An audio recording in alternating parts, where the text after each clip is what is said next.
আজকে তোমাদের সঙ্গে শেয়ার করছি আমার ছাদ বাগানের কিছু ড্রাগন ফল। তো দেখো, এখানে অনেকগুলোই ফল হয়েছে আর বেশ কিছু ফুলও আছে। তো এই ফল দুটো অনেক দিন আগেই হয়েছিল, তো এই দুটো পেকে গিয়েছে। তো চলো ফল দুটোকে পেরে নেওয়া যাক। ড্রাগন গাছগুলোতে কোনো পাতাই নেই, শুধু প্রচণ্ড পরিমাণে কাটা।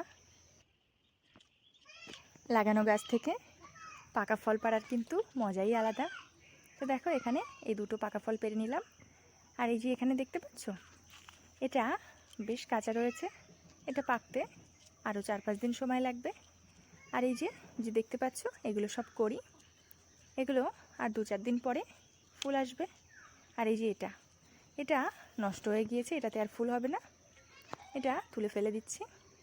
আর এই যে এখানে আরও দুটো ফুল নষ্ট হয়ে গিয়েছে, সেগুলোও ফেলে দিলাম।